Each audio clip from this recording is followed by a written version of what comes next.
I would rather see a structure built, i.e. technical director, head of recruitment, whatever it is. And they choose the coach. Because if I don't trust Ed Woodward to choose the right man. He's had 3 chances. Granted, I'm not going to say Moyes was his one. I think that was much more Ferguson's handpick. But as a chairman, he's had 3 chances to pick a manager. And the reality is, since he's come in, each manager has failed to meet the expectations of Man United. So I can't trust him to get rid of Jose Mourinho in December and make the right choice. But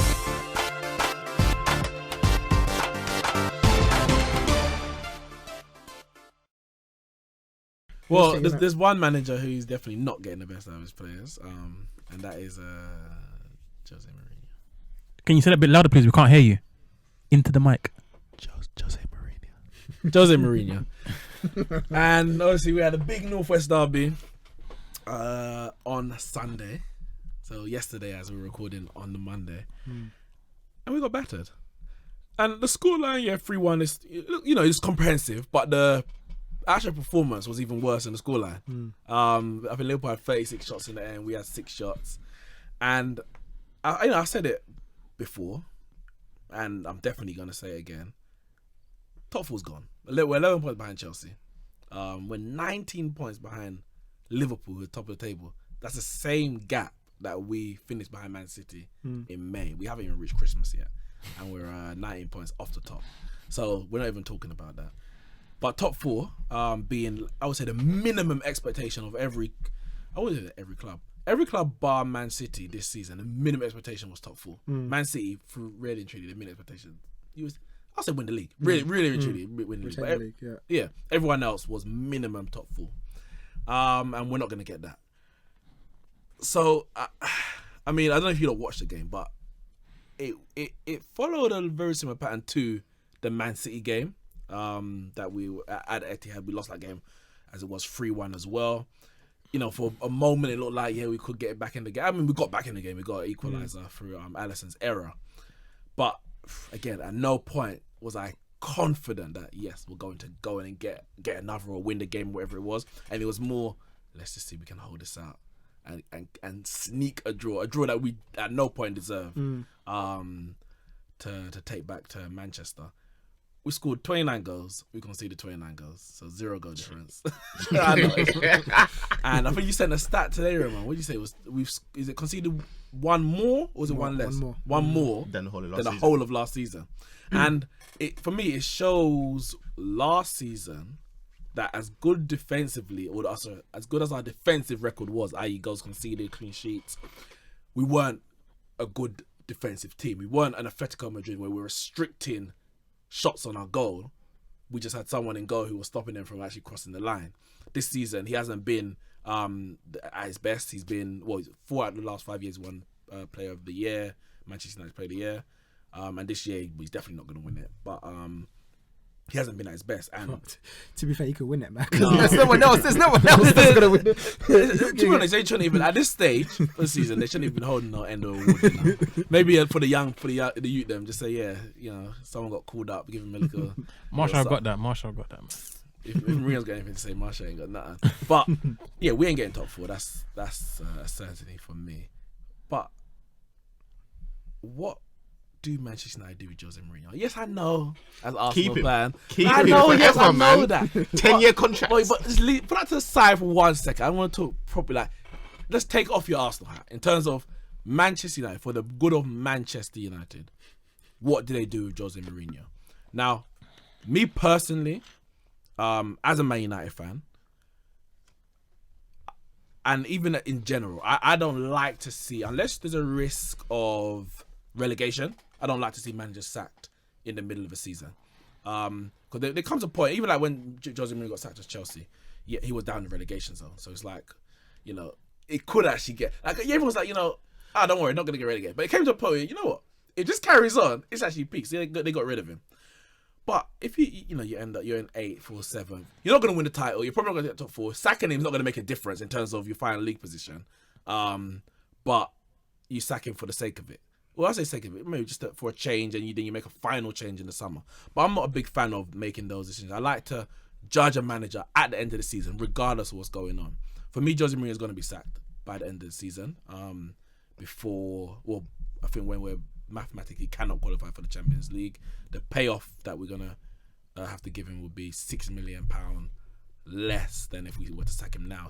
18 million compared to 24, and we know Ed Woodward is a penny pincher when it comes to that, so he's definitely gonna try and wrangle any money away from Jose Mourinho. But a lot of fans are calling for Mourinho to go now. Should he be sacked basically before January? That's my question. Well, firstly, you said Chelsea, when he was sacked at Chelsea, there was a possibility of a slight that he wasn't sacked because of their league position. He was sacked, in my opinion anyway, because his position as Chelsea manager became untenable. Based on what though? He lost. But okay, did you see his interview? His final interview is the Leicester game. His final interview where he went out and said it wasn't an interpretation. He said the players had betrayed his work. He said that they betrayed his work. I was watching that interview. He said, shut off the game. The players have betrayed my work. You cannot go Monday morning and manage the same group of players. Do you think he got sacked because he said that, or just because of the? It was a build-up of things. Itself? It was a build-up of things because that was happening. He was dropping players who the season before were winning the league. He was coming out himself and saying he's trying things where it's dropping players and seeing if there's going to be a reaction. There wasn't a reaction. There were stories coming out that there was who was the false snake supposed to be? Fabregas was supposed to be one. But that's the point I'm making. Remember, they were one place above the relegation zone. Yeah, but I'm saying that's not the reason he got sacked. I think. But if he had stayed in the job, and the players weren't playing for him, you don't think they could have been relegated? Chelsea were not going to get relegated that season. They were not going to get relegated. They were not going to get relegated, and I do not think the Chelsea board was sitting there thinking, whoa, hold on a minute. If we keep this guy, we might end up in a championship. But wait, I don't think that's why they got rid of him. Players aren't playing for him to the extent that they're one play. Remember, it's to this day. Yeah. Or was it yesterday? 17th. That's today. Yeah. To this day, 2015, they got sacked. 17 games gone. He's one place above the relegation zone. The players haven't played for him all season. If 17 games later they're still not playing for him, why would they not be in a relegation battle? Because that Chelsea team were good enough to pick up enough points over the course of the season. No, but they're not playing for him, so they're not going to pick up the points. If you're not, then they betrayed his work. Then they don't want to play for it. They don't want to pick up points. Whatever it is, I'm saying that's not the reason he got sacked. I don't think they're sitting there thinking we're going to go down, therefore we're sacking Jose Mourinho. Personally, that's what I think. I think he's on the track that he wasn't at Chelsea in terms of losing the dressing room, in terms of turning around and saying we've seen him fall out with Martial, whether it was about his baby or not. We've seen Paul Pogba and Instagram or not Instagram. Was it Snapchat he was upset about? Instagram. It was Instagram, yeah. Who cares? Why should managers be upset about that? We've seen him fall out with individual players. He is, in my opinion, an interview away from putting himself in that same position. Not even a defeat. But I would say putting himself. But I would say the interview he did in the summer was worse than the one he did for Chelsea, because Chelsea, when he spoke about the players, the one in the summer he spoke about Ed Woodward, his chairman, his boss, and he basically for me, the interview he did in the summer about Ed Woodward, basically not he basically the guy, he's doing me over. Yeah, I've given him players to sign, and he's not signing them. And kind of this is why the position we're in. He did a similar interview at Chelsea. But they kept him. His first stint at Chelsea. And they got a similar interview, but they didn't get rid of him straight away. He said something about broken eggs and omelets or something like that. It was after the Rosenborg game, I think, beginning of September, and the Champions League, and he got rid of him. But I'm saying this, that interview for me should have been enough if they were that concerned. Do you know who agrees with you? Gary Neville. You see, Gary Neville totally agrees with you. He does. Yeah. When did he say this? He says the same thing. Yes, he said this like 4 weeks in a row, bro. Basically, Gary Neville's point of view is Man United do not know what they're doing with Jose Mourinho. They've let him run his mouth and not really drawn him in, or have their efforts clearly haven't worked. And then haven't gone the other side, which is give him what he wants to spend on the players he wants to spend it on. You either have to do it one way or the other. They're in the middle. And now you're in a position, like you said, where you basically have to wait it out until you can sack him. So if the team actually goes on a bit of a run, I mean, technically, if Ed Woodward, because it's 6 million difference. Yeah. So it's like, if you're, as I said, he's a penny pincher. Yeah. So he's gonna say, I'll save the 6 million and get rid. Cause maybe we're not gonna get in Champions League anyway. We can spend 1 year out. But they don't have to wait. They can actually just pull the plug. It's 6 million. And I'm saying out of the Champions League Jose isn't. No, I know he's not. But I'm saying another manager might come in and say, "No, we're still in it." So if your manager now is saying you're still in. Yeah, exactly. So I'm saying, so there is he can be sacked now. It's not he can't be sacked. Like, he hasn't forced Ed Woodward to keep him. Like, he hasn't got a contract for eternity. They can pay off the money if they want to get rid of him. If your question is, I agree with that. If your question is, what is the best thing to do for Manchester United, it's to get rid of Jose as soon as possible. Yeah, I think so, 100%. You're still good enough to get results like the Fulham game, for example. You're still good enough to beat, I don't want to say cannon fodder, but there's still teams that you can beat, and there's still results you can get.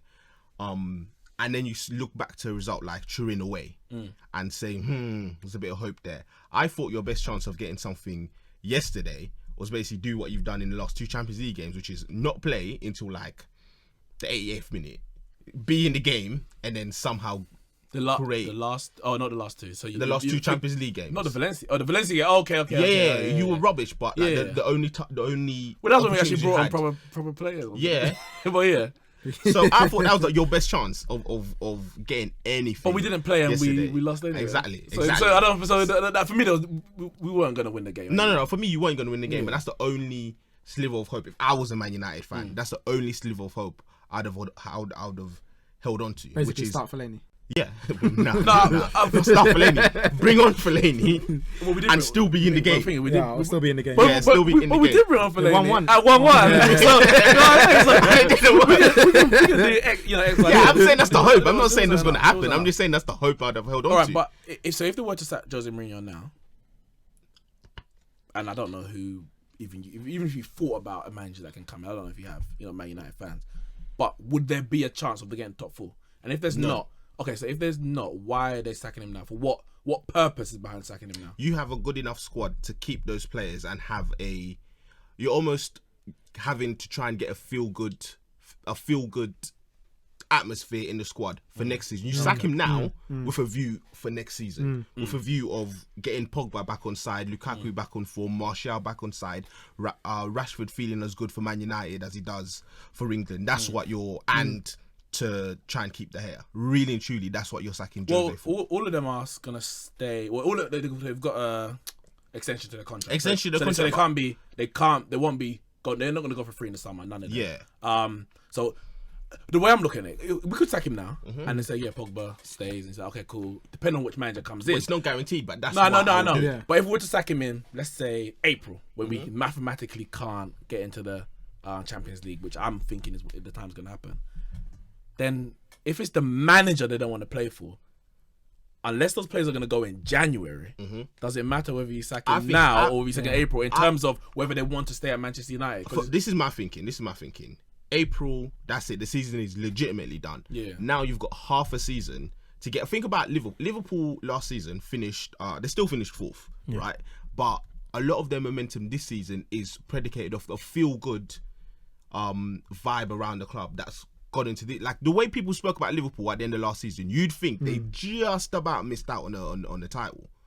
Do you know what I mean? Sometimes that perception within a squad, you get what I'm saying? That perception within a squad, that perception. I think that was probably more to do with the fact they got to the Champions League final. Because if they were to get in the league, people were still talking about them like Man City in the Champions League quarter final. Regardless of how they were playing, I don't think people would have gone into this season saying that they're favourites for to challenge for the title. I think the fact they got to the Champions League final and then Van Dijk is, but that's I think my point still carries on. Then that momentum, whether it's for the Champions League final or them in the league, that momentum has. So what are you saying? If we sack Jose Mourinho, man, he's getting to the Champions League final. I'm not saying that at all. I'm just saying if you sack Jose Mourinho, you've got a chance to build half a season of momentum coming into next season. That's what I would want if I was a Man United fan. No, I don't think it's that easy.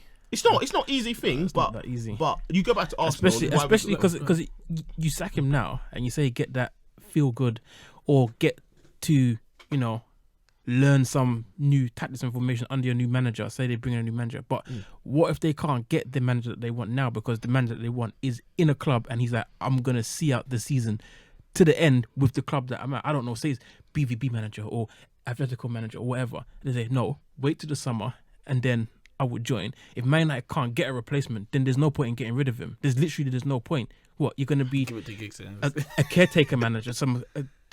The caretaker's going to be running the club, and then what? Come the summer, it's another new manager, and they're going to have to do all over again. There's no point unless they can sign the manager that they want. There's no point in sacking him. So Chelsea won FA Cup at least once with caretaker manager. What's And Europa League. What's an FA Cup? What's an FA Cup? They practically. It's a trophy, bro. Chelsea practically won a Champions League with a caretaker manager. Well, they did win the Champions League with a caretaker Well, manager, not practically. Well, no, they gave him the contract not to be a caretaker. They gave him a contract for longer, but they just got rid I of saw him. they gave it to him after they won the Champions League. Yeah. He was caretaker. He was caretaker, yeah. He won the Champions League and then they gave So it basically, to they won 3 trophies under caretaker managers. Yeah, it's possible. No, it's not possible. It's a fact. It's a fact. They won the Europa League and For me, Champions League. I don't like to include Chelsea in many debates when it comes to managers because Chelsea are a special case. Let's be honest, Chelsea are, when it comes to managers, they push Real Madrid hard. Maybe you got to follow suit. maybe. But I'm saying, for me, they're an anomaly when it comes to because they do. And I don't know how they do it. Well, listen, from my point of view, yeah, and Manchester United, I think need to sack Jose as soon as possible. I think he's poisoning that club. I think everything that comes out of the press conferences, the players, you're just getting grilled week in, week out. I've been in this position as an Arsenal fan for a couple of years. Maybe not as bad. Maybe not as bad. Would you say Wenger was poisoned? No, but the club was poisoned. The fans are booing you every week. The Arsenal fans. That's the one thing, Jose. He hasn't been booed by the Man United fans. One thing.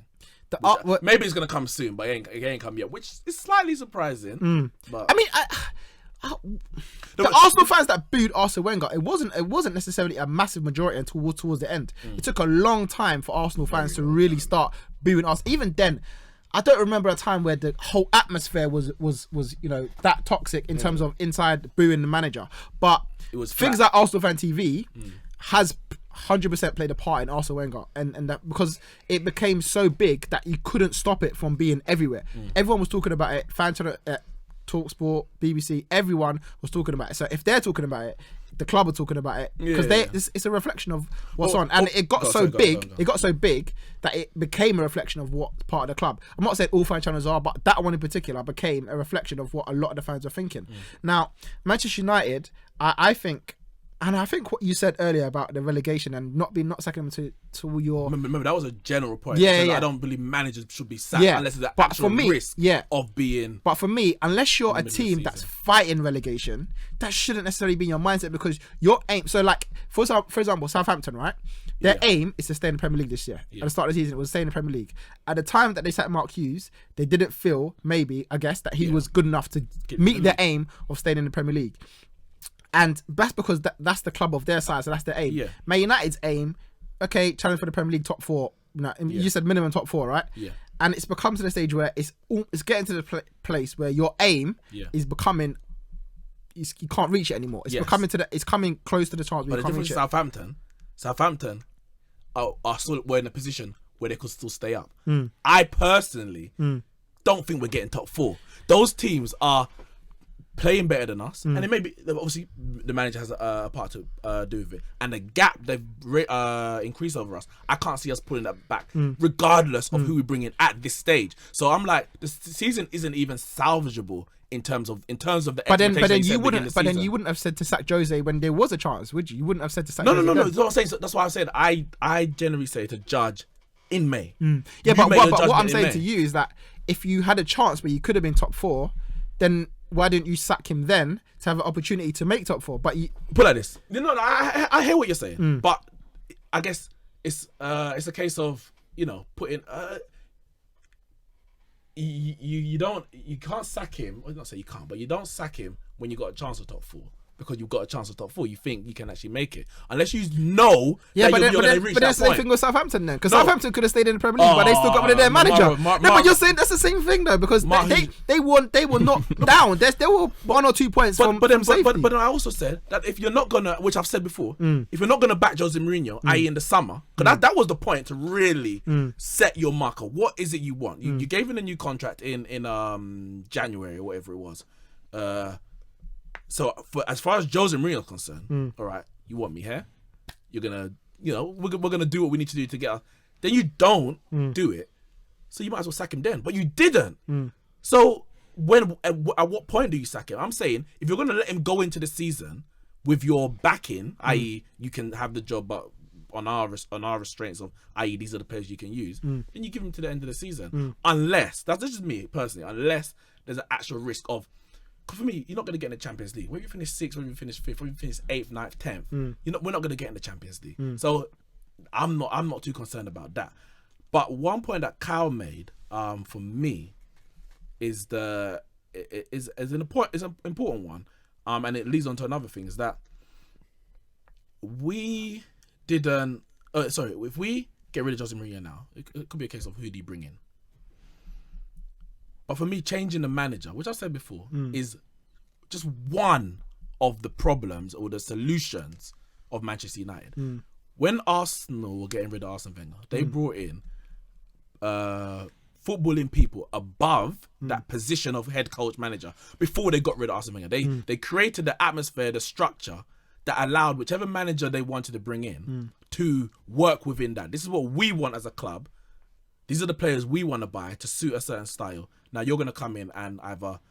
So we're going to find a man who suits that style. If we get rid of Jose Mourinho and bring in a manager who I'm hoping is different to him, whether it's management style, philosophy, etc., you're literally just... You're for me, it's going to be a case of deja vu. Moyes was different to LVG. Mourinho was different to... LVG was different to Moyes. Mourinho was different to LVG. Zidane, Pochettino, Jardim, Tuchel, whoever you want to bring in, is going to be different to Jose Mourinho. And in 3 years, when they decide to leave, you got to be back to the drawing board. The next manager comes in, I don't want that player because he doesn't fit my style. I don't want to. So I'm like, for me, there's no point just getting rid of Jose Mourinho in the middle of December with no exit strategy. How do we move forward from this rather than just bringing a new manager in a structure, i.e. Ed Woodward, who's making footballing decisions from a non-footballing background, in a structure that is just doomed for failure. So for me, I would prefer to see a structure built. You're right there, Chama. Yeah. I would prefer to see a structure built, i.e. technical director, head of recruitment, whatever it is, and they choose the coach. Because if I don't trust Ed Woodward to choose the right man. He's had 3 chances. Granted, I'm not going to say Moyes was his one. I think that was much more Ferguson's handpick. But as a chairman, he's had 3 chances to pick a manager. And the reality is, since he's come in, each manager has failed to meet the expectations of Man United. So I can't trust him to get rid of Jose Mourinho in December and make the right choice. But the Jose Mourinho signing at the time, it wasn't a bad decision based on what he's done in his history. I wouldn't blame Ed Woodward and say you chose the wrong man for the job at the time because. But what it means what it shows that we didn't have any direction because he was completely different to Van Gaal. In terms of his style of play, his management style, his philosophy in terms of youth, etc. So it's like you're just literally just ripping up each manager before. You're just going to rip up everything they've done to say, all right, we're going to give you what you want.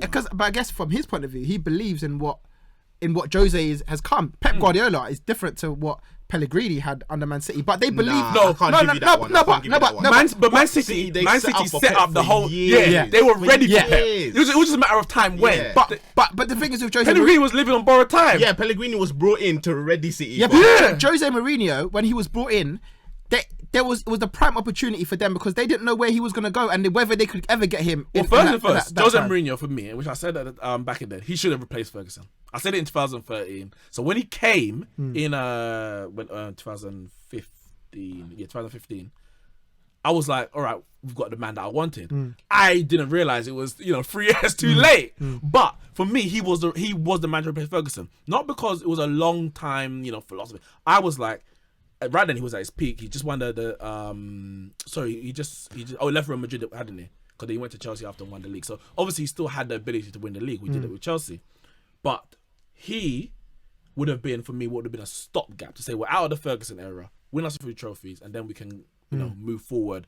But now, even though now we're still like, Ferguson, it was still great under Ferguson because we haven't got over that. We haven't had that period of success. And for me, in that 2013, it would have been right for Jose Mourinho. But I'm just saying that the fact that we went from Moyes, from Ferguson to Moyes to LVG to Mourinho, for me, just says Ed Woodward doesn't know what he's doing, and I can't trust that he's gonna make the best footballing decision for Man United. Commercially, great.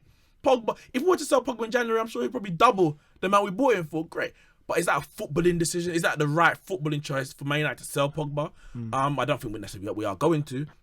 He kept Martial in the summer when there was rumours about Jose Mourinho wanted to get rid of him. Again, for me, I think that was probably more of a commercial. Martial's got so much years left, he can sell him for how much later.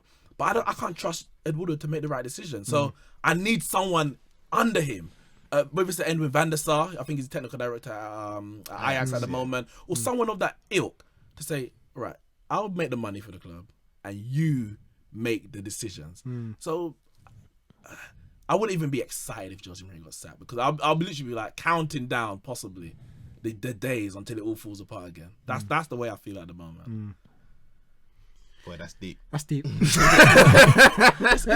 mess. It's a mess. When you, especially when I come from, and I don't know how Arsenal fans or how you lot feel. 'Cause obviously, you had your period, the early 2000s, when you're winning doubles and winning, going unbeaten. But for me, my whole life has been Man United winning everything, like left, right, and centre. If we have a bad year, it's like, don't worry, next year we'll come back. There's a little period in between 2004 to 2006 where 3 years we didn't win the title, and then we went into deep depression. I didn't know where the next one's coming from, and then we won 3 in a row. So now it's like, I actually can't see the light at the end of the tunnel. As long as Ed Woodward is in the position, he's basically in the position of technical director, but obviously named as chief executive. So. I hear what you're saying, but I feel a little different. So what are you saying? Because you said, what should they do with Mourinho? Basically, what should, and I feel that it's a decision that they have to come together, as in Ed and Jose need to come together and they need to talk about it and they need to talk it out. Whether they've done it already or they haven't, I don't know, but they need to sit down and basically they need to make the decision together. So they will say, Mourinho will say, listen, I need you to do so and so and so and so for me. And if you can back me all the way, if you can give me X amount of money or sign X players for me, or even if you can get 3 out of the 5, that's good enough. I'm going to give you 5 players. You get 3 of the 5 or whatever it is. As long as you're willing to back me all the way. At the end of the day, the players may say no. At the end of if it's a defender, a certain defender, so okay, I get the second choice. We didn't get the first choice, but we got the second choice. But at least if it's the first or the second choice player, if you can guarantee that you're gonna try, no matter how much they're gonna cost, you're gonna try, and he's gonna be like, okay, I can do that for you. Then you keep him on board. If they can come to an agreement, then I say they keep him. There's no point in I'm not going to disagree. I think if they can come to agreement, but I think it's past that. Yeah, isn't that the whole problem now that they didn't? Yeah, they didn't come to agreement, and he didn't get the backing. So it seems to me that they've already crossed that bridge. I actually believe Ed Woodward has already planned Jose Mourinho's exit, and he's just sitting and waiting for that moment to say, yeah, it's over. In an ideal world, that would be perfect. But even then, with the situation that we're in now, we would have to literally buy 6 players, because there's at least 6 players who either Jose Mourinho's not getting the best out of, or they're not good enough, or they just don't want to play for him. So, but even if you really need 6 players though, well, even if you get 2 or 3, you're still gonna have Pogba, you're still gonna have Martial, you're still gonna have Lukaku, Rashford. You're still gonna have those players who Luke Shaw, who he's still not getting. Luke Shaw's a different case because he's had so much injuries and that, and I think he's had a decent season. Repair the relationship, innit? But it's easier said than done, Kai. So sometimes some relationships are actually irreparable. Yeah, and I think there's a number of the squad, not all of them, but there's a number of the squad, and probably I would say our best players are the ones that the relationships are the most strained. And yeah, I say, Martial has to stay. I love that guy. Pogba has to stay. Pogba leaving and come Barcelona. Yeah, you wish.